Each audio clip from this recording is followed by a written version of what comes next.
Yeah, so before I turn it over to my distinguished panel here, I thought I'd ask a question. Who thinks that cloud is a technology relationship with a vendor? Raise hands. This is a college, this is a test. Thornton, come on. I don't People raising, somebody raise hand. Is it a technology relationship with a vendor? When you think about cloud, is it a business or financial relationship with the vendor? Okay, both answers are really correct. It's kind of a trick question. So, yeah, so I'll turn it over to Frank here to talk about. Hey, how about that? Thank you very much. That was very good. So anyways, I want to talk about cloud for the other 95% of your infrastructure. There's a lot of talk out there about cloud. I'm really excited about cloud. I am not a technologist. I was former CFO, came into this thing kind of screaming and yelling in the consulting gig when I started with EMC about 11 years ago to build a professional services organization around financial value, business value. So great technology, great marketing, but where's that gap here? And it's like neckties. If you wait long enough, it comes into style. So now, something financial and business has kind of come into style, and I really see this in the cloud, but there's a lot of talk about cloud. I think Jay put it really well. We talk to customers all over through our relationship with HP and Avnet. Largest customer going in to meet with Shell Oil in a couple of weeks. A lot of state governments are very interested in this here. But am I going to put my stuff out in the cloud?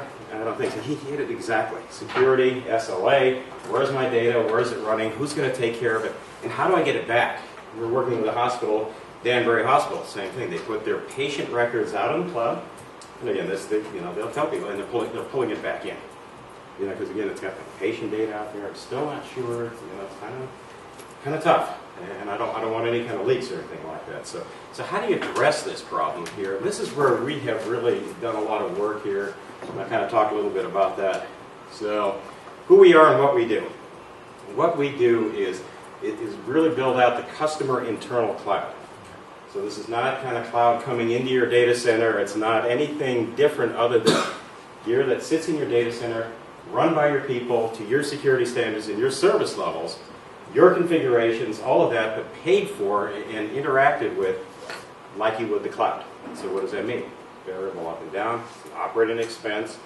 You can do things with it that you can't do with capital assets. I think probably the biggest thing that kicked this off was probably about 3-4 years ago when VMware came out. And you did a lot of utilization studies and you found the servers utilize 5%.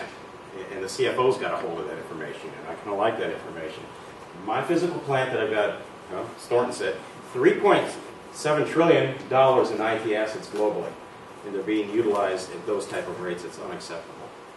So you get all kinds of pushback. Hey, I need more storage. You're not going to get more storage. Yeah, but I need it. It's all full. It's all utilized. Wait a minute. It says 5% over here. We need to change the way we do things, and it's not your fault, because what you have to contend with is CIOs and all of that. I've got to put a budget together. Stuff comes in. I may not get the budget for 2 to 3 years. I've got to predict 2 to 3 years out what my growth path is going to be, what new technologies are going to come along, what new services as I grow my business. You can imagine iRobot, all kinds of new applications being built all the time. How do I do that? Well, give me your number, and then I'll double it, or maybe triple it. We were in Progressive Insurance, and they said, no, that 2 to 3x is more like 5x. Somebody tell you, I go through the application developers, talk to the business people, I get that number and I multiply it times 5. And then the gear comes in, it's the land grab, hey, we've got storage, give me all you can right now. Why? Because there's no cost penalty to that. And so then IT gets in the middle, well, do you really need it? Yeah, I do, I got to have it. My application is mission critical. I mean, what business user is not going to say, no, I'm not mission critical? Nobody's going to admit that. To them, it's all mission critical. So it comes to you as mission critical. So what does that mean? Put everything on tier 1. And so you've got underutilized assets and you've got basically over-tiered capacity sitting out there too, because you're in this cost pressure. What if you can extract yourself from that argument and put a dollar amount? Okay, that's fine. You told me you need this amount. You need it all on tier 1. Here's the cost. We did this for the leading cellular manufacturer or provider down in Colombia. And they came to us and said, I've got 10 mission-critical applications. Don't tell me anything different. They must go on mission-critical platform. And we kind of pulled back and said, let's take a look at those apps. So we got everybody in the room, the app owners, the business owners, the IT group. And we said, you went through this. Okay, whoever knows each of these applications here, vote. And so what came back is a grid that we put together, and we were able to pull 4 of those applications off the mission critical list. The sponsor who told us said that, you can't do anything other than mission critical. Well, we said, well, we'll save you $250,000 a year in storage cost. And all of a sudden, the chest kind of comes out. You can see he took that bragging right back up to the CIO. So if you put the dollars, it kind of washes things out. And that, bottom line, I think that's what people are after with the cloud. Different way of consuming things. Consume it only as you need it. Have it available, kind of take that pressure off, and we'll talk about what happened with Visa, our very first customer, when we put this model in place. So really the structure that we put together here is customer internal cloud, purchase like external cloud. So basically all the things, the up and down, the operating expense. It's metered. So again, you have visibility, and that's the other side of the coin here too. You can present that visibility out to the end users and say, hey, here's how much you're using, real time, portal-based. Here's visibility. Don't worry about it. You got complete visibility. Who do you want to see that information out in your environment that's telling you, I need 100 terabytes tomorrow, I need 3 servers, next week, and all that stuff without cost consequence. Now you can present the use and cost out to them real time. The assets are owned by Avnet, and this is one of the real keys here. They're not owned by you. So all that balance sheet and asset ownership and technology refresh and then things going on to maintenance and all that stuff, that's all taken care of by this program. You don't own it. You own the data. You own the compute power and all that. Everything that's secret and confidential to you obviously is not touched, but you don't own the physical assets. So again, think about all your capital approval cycles, how long that takes. I've got to put a budget together. I put it together once a year. I better nail it. And again, this is what happened to Visa. They got caught mid-year. Their debit card operation was growing like a rocket, and now larger than credit, and they got caught mid-year. They had to go through a very painful process because we met with the VP after she had come out of the meeting with the CFO, and she said, I don't ever want to go through that. Put this product into utility. Because if she had utility, it's not a capital request, it's not an interim capital request, which CFOs really love. They've got their treasury and their cash flows and all that stuff laid out. In comes a $2 million request for my debit card operation, and if debit card stops for Visa, the country goes down. So, I mean, you got the CFO in a real tough place, and you'll pay for that. So simultaneously with the freezing up of the credit markets, right? Well, exactly. I mean, really, seriously. So, big problem relieved again by the utility program. And these were some of the value propositions that caused us to kind of put this program together initially. So, who we work with primarily, we're Hewlett-Packard, and then of course Avnet. Real key capabilities across both of these companies. Avnet, we turned to Avnet when we were faced with the situation here to kind of reintroduce utility, particularly through the channel. Give new channels of distribution for HP through the channel market, and more importantly, kind of add a little more risk assumption. Avnet's just very astute financially there. Just a quick. Yeah. So Avnet owns the assets, but the cloud is actually operated by the customer? Yes, it's in the data center. So, right. Yeah, exactly. Okay. So you might have a large storage array, blade servers, networking, software sitting in your data center, inside your data center wall, or in a colo that is yours, operated by your folks or the colos folks or whatever to your standards and your security. So kind of a nice model. Like I said, for the other 95% of the applications, because right. So it's hardware, not the patches. Everything else is done by your staff. So it's a hardware. Yeah, exactly. Yeah, the operational aspects are done by your teams. So anyways, a little history on us too. Like I said, I'm a former CFO. We teamed up with the team at Visa. Visa already had 4 storage vendors. They said, we don't want HP. Another 5th vendor in our environment. The only way you're going to come in and kind of lay down the gauntlet is if you do something different. I'm bringing in, at that time, Gartner could have called it cloud, but cloud wasn't invented, so it was called, real-time infrastructure. But it was the same concept, relabeled here. And so I like this concept. If you can do this for me, you're in. So we put it together, brought it out in their debit card environment. I mean, why not start with something a little bit, easy to do, right? But it worked. It's worked now very successfully for 4 years, and we'll kind of talk about that in a little bit here. The only problem with the HP program that we've built inside of HP, it was HP only. And so a lot of the channel partners, huge organizations out there, could not touch this program. So they weren't financially incented to do so. And so a big piece of the market wasn't served. So, and this kind of ties into our innovation. Necessity is the mother of invention here. We were on a phone call, 22 people, literally, from HP, saying, no, there's no way this can be done through Avnet, open up the channel market, impossible. Okay, good, that's where we want to be. So we took an opportunity here in working on a situation last year. HP took a pass. They said, no, this thing has got some risk things or a little hair on it that's a little different than what we want, a little bit out of the mold. Perfect, let's use this as an opportunity. Went to the folks at Avnet, very, very aggressive. We'd worked with them for years.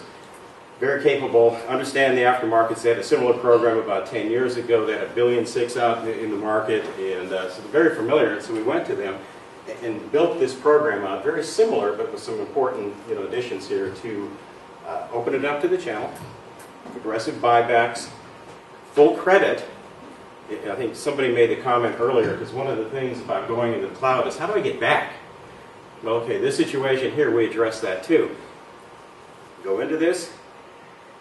After a year, you can unwind it. You get full credit for your utility payments towards the purchase of the gear, which is all visible. So it kind of takes that kind of fear factor off too. So you really got some flexibility here. And again, very importantly, inside your data center.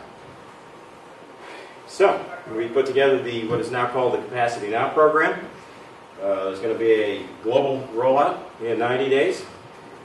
And we'll be involved with HP and Avnet to provide the pre- and post-sale, the business cases, the proofs of concept, the discoveries, which are very key to rolling in this platform here too. Very much like the VMware study.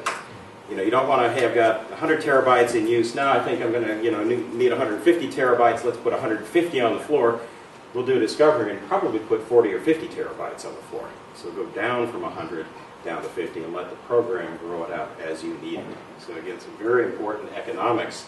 And then, not to mention the data space and the data center space, the people, management costs, all of those things that come with this program here. So real strong economic drivers. So, a little bit about Avnet too.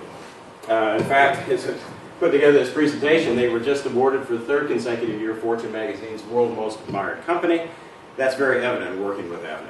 Very responsive, very flexible, very motivated people. You walk around their office and there's things like, hey, if you've got an issue, let's sit down and work out very formal processes of issue resolution.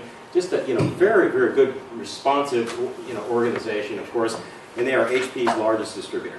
And they're very quiet. They're very quiet. I mean, it's the largest company you've never heard of. Yeah. I mean, they're a Fortune 150 company. Have you all heard of Avnet before? Yeah.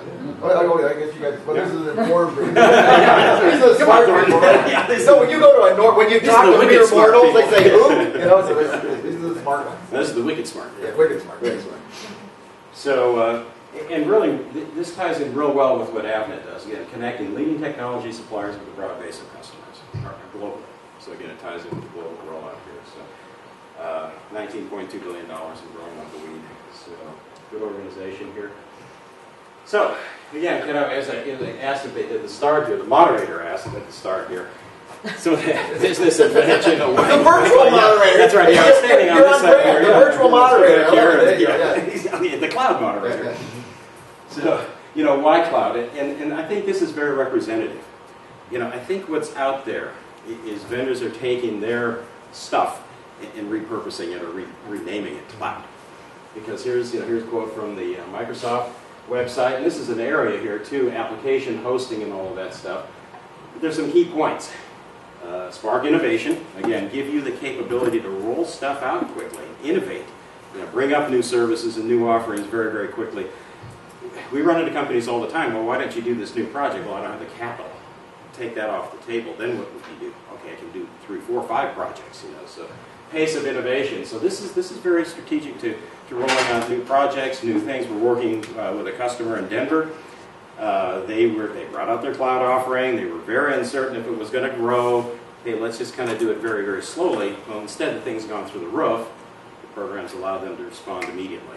They have the master in place, and so they just start rolling in the various schedules to support their cloud. And took the capital issue off the table and allowed the sales teams to be very aggressive in multiple locations rather than kind of one location at a time. So again, very strategic. You know, instead of worrying about the plumbing, again, the plumbing, the capital aspect, the inflexibility. And then Tony Scott, CIO of Microsoft, the reality of cloud platforms, it really enables us to take resources that we have and apply them to some of the next set of very critical applications and opportunities for all of our businesses.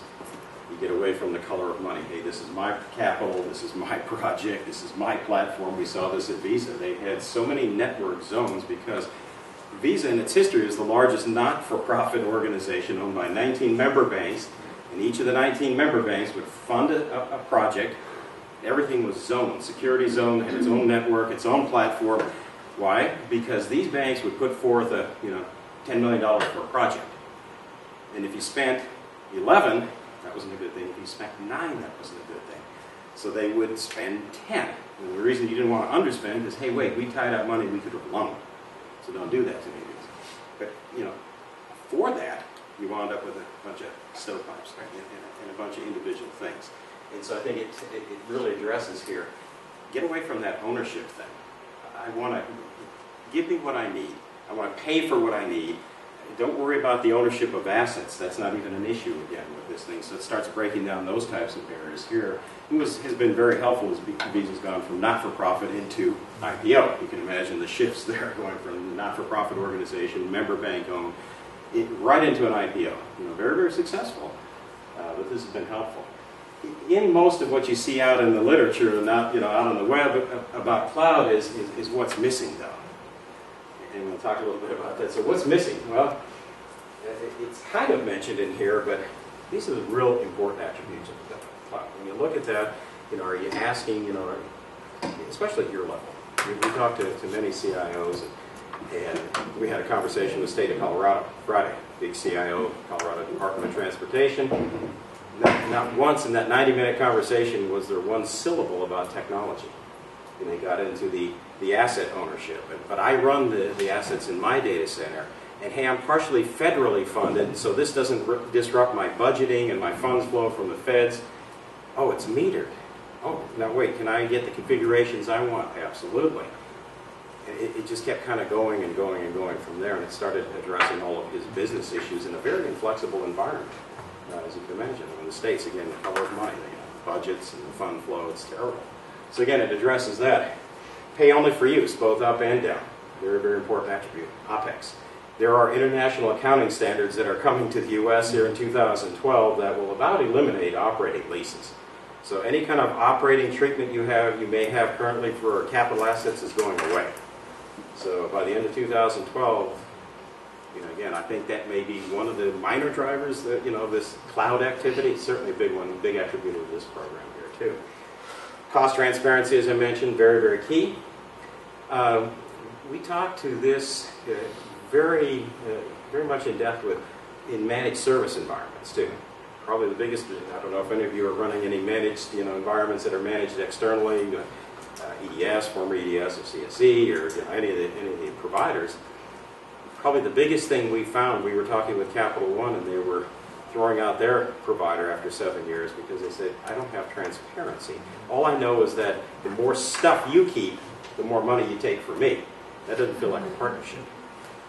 So he said, why don't we put this in place, keep it separate from your managed service, kind of work in partnership, because the less terabytes you've got in your environment or the fewer servers you have in your environment, the less you're going to pay under a managed service contract.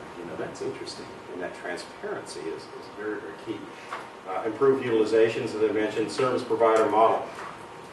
I would imagine most of you, we've seen it, I think this is the most universal trend of all, is everybody setting up a service provider or thinking about setting up their operation as a service provider.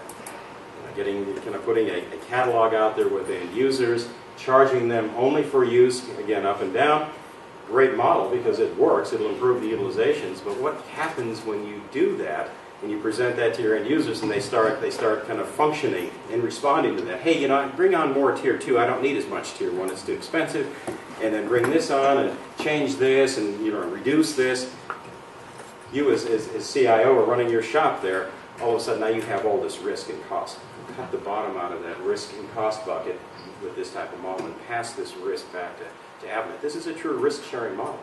I mean, the fact that Visa was growing 40% and wound up growing 5%, there was no day of reckoning here. This had real value. It moved costs, exited Visa, rather than just kind of moving back into the mothership headquarters or actually incurring more pressure on costs. So, and then you see a lot of this here too. You know, and HP is guilty. I mean, I think you know, Cisco's guilty. You know, here's my vendor response: cloud in a box. You know, automated platforms, integrated platforms. You know, HP's, you know, converged infrastructure strategy. You know, Cisco's unified computing system, and all that says to me is, I took a storage truck and a server truck and a network truck and a software truck, individual purchases, rolled it all into one and made it one big truck. Did that help you, you know, as a CIO or, you know, improving budgets? It made it a little tougher, didn't it? Because what was, you know, $15,000 purchases here, $100,000 purchases here, you know, similar things like that, all of a sudden became $1 million purchase. Now is that more or less visible to the CFO? So now you almost, you know, what you're seeing there in the vendor responses is this integrated infrastructure, cloud in the box here that's raised the barrier and made your job tougher. And again, this is where we come along to, you know, pull these two pieces here together. So what you saw in the vendor response here coupled with the financial drivers, and this is what we're talking about here with cloud, business financial technology, and then applying that across, you know, you see cloud today in this side of the house. The external cloud, primary uses, probably about 5% of your IT. You know, I'll put my big bumps out in the cloud. I'll put my application development because that's classic up and down. I may put some of my DR, maybe. I'm not seeing a lot of that yet in your hosted applications and email. But that's about it. What happens on this other side here, the other 95% that's never going to go outside, you know, in the next few years like that? You know, I like this model. You know, I'm here, I've got a contract, and I've got a catalog that I buy from, up and down, whatever I need. And I'd like to do that internally, but like Jay said, you know, security, SLA, and where's my stuff? Nah, not going to happen. What if it could happen? And again, this is the space that we filled here by kind of bringing together. It was the third layer of innovation that was discussed last night. Took existing elements, pulled them together, organized them differently, rather than the vendor being at the top selling to you, you know, and putting capital pressures on you. We flipped it. So we put a contract in place, an interface. This is, again, the same way that you work with the external cloud is the same way this works. There's a contract, there's a catalog, and there's metering. And then there's infrastructure under that. So again, at that point, you're not worried so much about the infrastructure. You're really worried about getting what you want, addressing your key issues. And then the last slide here, this is Visa. And this is a real neat one for a old CFO that's done hundreds of business cases, thousands of business cases like myself. Very rarely do you see a business case surpassed. So we sat with Visa Finance back here in 2006 when we were putting this together and said, let's put a business case together. Does this make sense? Here's the growth curve at 40% a year that they were incurring. Again, debit card operation. Debit is now larger than credit. It passed credit about this time frame here, late 2008, 2009. So this environment was growing like crazy. But again, it's not the data that's growing 40% a year. It's again, the buying practices. Okay, I've got the capital thing that I went through earlier here. Okay, get it in. I got capital budget 2 to 3x. Boom. Land grab. Everybody comes in. Give me big lunds, big lunds. Woo! All of a sudden that box is full. Now, what do I do when I refresh that technology? Well, I take that 100 and I say my projection is going to require another 50. So I take that 100 as the baseline, and then it's 50. 150 come in, land grab, you know. Again, it's not anybody's fault, it's the system. What if I could just get it as I need it? You know, go away, guys, don't tell me what you need 2 to 3 years because you don't need it now. Let's just get it when we need it here. And so quite simply, just this model being in place allowed Visa to relax. You can imagine Visa's business cycles with debit. They go into the holiday season, it's a total lockdown, nothing goes into the data center in November through January. Things spike so extremely that it takes organic growth all the way through Mother's Day of the following year to hit that spike in Christmas. So big surges, so you have to anticipate. So we sit down with the customer, understand what their requirements, what does it look like this year, how fast is debit growing, what is, the economy, all those types of things. Let's bring in what you need in November, before the lockdown, put it on the floor, don't pay for it until you use it, and then pay for it as you use it. We can relax. We don't have to do this kind of, 3, 4, 2, 3 X here. That we did. Didn't do any fancy chargeback models, nothing else, no draconian beatings or anything like that. It was just basically the storage guys going out to the business guys and sitting down and let's talk. Let's change things. What do you need? What do things look like? Let's relax.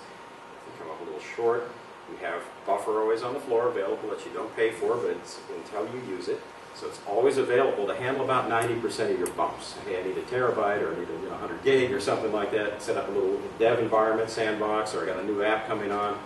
That'll handle that. The big bumps, like the Christmas bumps, we sit down, meet, very interactive, understand what that's going to be, provision it out ahead, and we've gone through 4 Christmases and an Olympic lockdown right on the heels of the Christmas lockdown. Very successfully. They're refreshing now the technology automatically. We've tied the term of the agreement into their technology refresh cycle, and this has been an advantage. Best Buy is looking at this just for this, because they said we're terrible at our refresh. The capital things never sync up. The ability to do that, it's never there when we need it. And then what's happening is we're running things into maintenance.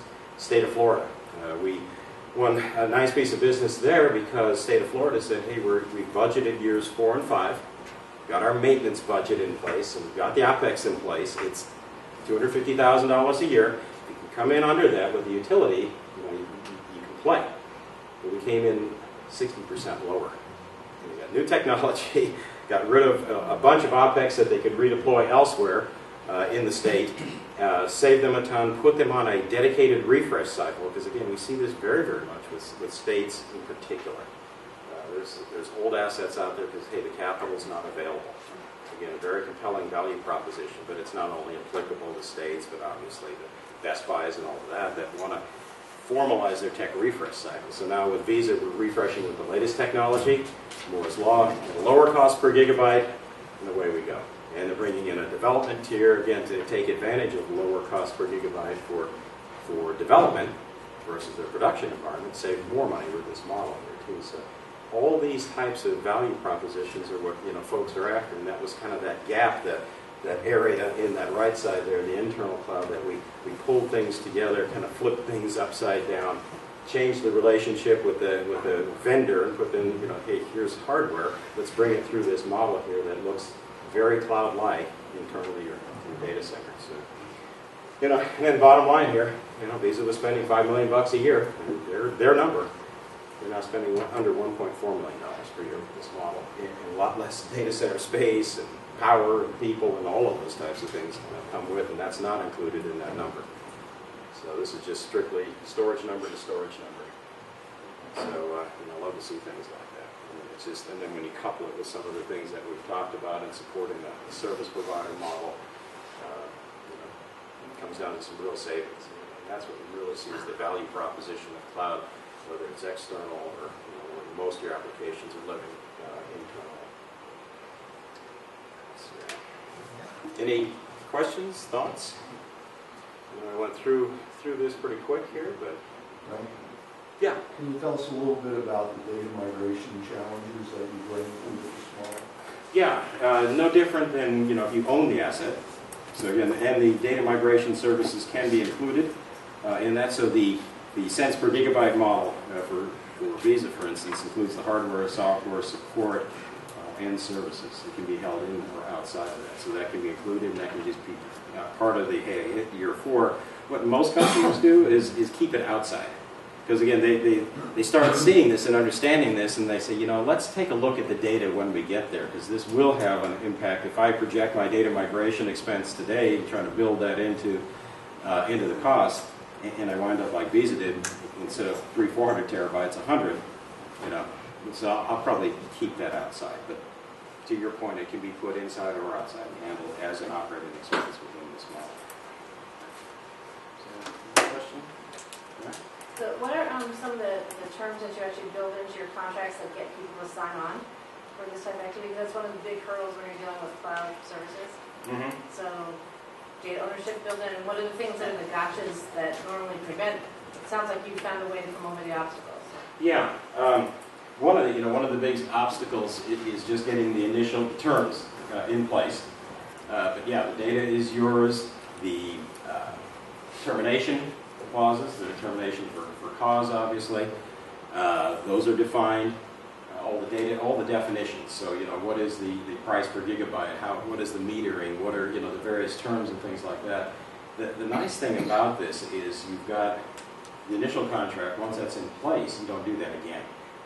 So yeah, there's a little bit, of contract processing, so you understand, and it's very mutual. Hey, we need this. We did this with State of Florida. Very, very strict provisions, cancellation for convenience, etc. All of those types of things that are standard in the state.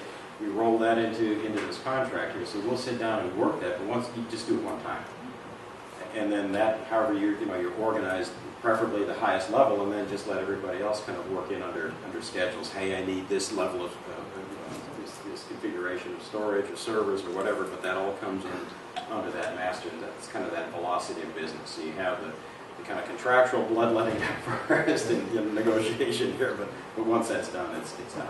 It's an evergreen contract. So you've got terms. So if you wanted a 3-year term or 4-year term or 5-year term concurrent with your tech refresh cycle, we'll build that in there. And then there's complete visibility, which is the other thing too. Is okay, here's the value of this gear. Here is the price points at various stages of the contract, as I mentioned earlier. After a year, you can basically fail, get credit for the utility payments, full credit, and then there's an established purchase price at that point too. So you have a lot of visibility that we've added into, and that's kind of helped get over some of the hurdles that you mentioned. So who would, go ahead. Well, I was going to say, this is entirely hardware, right? I mean, what about the Oracle bill when it comes every quarter? You guys get involved with that, or you just say, it's yours, you shot it right now? At this point right now, the standalone software isn't part of the program, but we're working that way. Because we're working with HP and other models, the service provider license agreement, the SPLA type agreement that you just kind of pay as you take is very amenable to this model. So it's just basically working through, what that would entail with that. That's one of the things nice about the program. It's much more flexible and responsive. We're finding HP, a lot of process and multiple owners inside of HP that we've kind of cut through with. Yeah, it seems like actually you're getting a little bit pregnant with cloud right here, because you're doing a piece of it. But yeah, if it really works well, yeah, you actually want to use Thank you for that. Yeah, I was going to say, There are children in this room. That's a really good way to. So you really, and I can imagine that if it goes well, it's like, geez, I don't actually want to have my guys running this. I want to be able to wrap this inside of grow up and grow down staff just as easily as I'm doing with hardware. And so I can see that if it works well, you can tell, because you want to move out from hardware to software and staff. Yeah, we're probably 3 to 6 months away from the software rollout of this year. So that's a real good work as well. Partially what's helping that is just this service provider surge. And that's forcing the software providers to act a little more kindly and things, because their business model is up and down, and it's like I'm not going to be holding all of that risk for being it's nasty. So you got some nice economic drivers. The knives are coming out. They absolutely are. Yeah, they're coming the other way sometimes. Not just being kind of. What was your relation? We've been talking about the security folks, right? Obviously you got major wins. You got Visa, you got the state of Florida, you got the cap, the big bank in Maryland.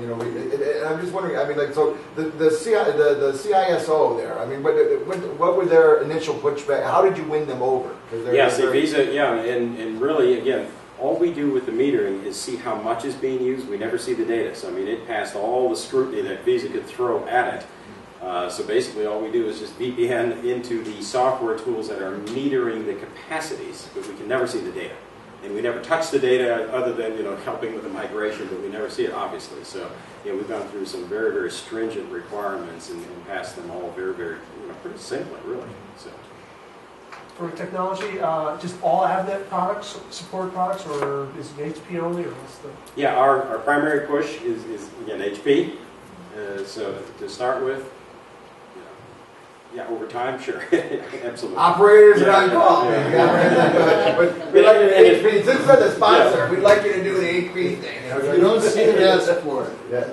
It'll be customer driven. Hey, HP, you don't have something in here. I need this, or I just must have this. But remember, AvNet actually distributes everything. Cisco, IBM, all kinds of things. Yeah.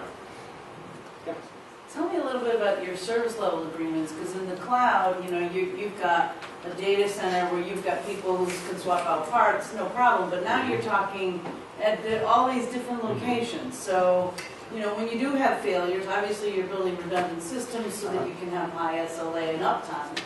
But when there are drives need to be swapped, whatever we need to replace. Yeah, there's nothing different than you'd have under a purchase. So if you purchase Right. a level of support and that support comes through HP, critical support, this doesn't change that whatsoever.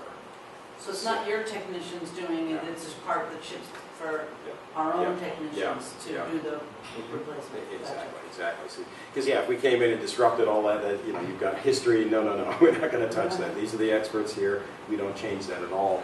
What we can do with this model is maybe at a different level of support, you might have the capability, because this is again, a lower barrier to entry, maybe up your level of support if you like, or we're working with various customers and kind of putting together a mission critical support plan that kind of rolls everything together. State of California is like that. We're working with them and they say, I'm doing these little renewals here, all these 9 different contracts and 10 different, I can't deal with this, let's roll it all up under and put it into this model here and simplify things. And save money, obviously, versus little pockets of difference if you don't have the volume. So this lends itself perfectly to that, because once you have that master agreement in place, it's very similar to a master services agreement, and the two tie together very, very nicely. You want to cash California's checks really quickly. Oh yeah. We're taking land. Yeah, they're taking beach land. Collateral. Taking those parts. Yeah. Exactly. Yeah, it's funny, the operating expenses are a lot easier. The capital things are where it's getting hung up. The capital things, the operating expenses and things like that are flowing pretty well. So, yeah. Good point, yeah. Right, I'm sorry, just to take you back to data migration.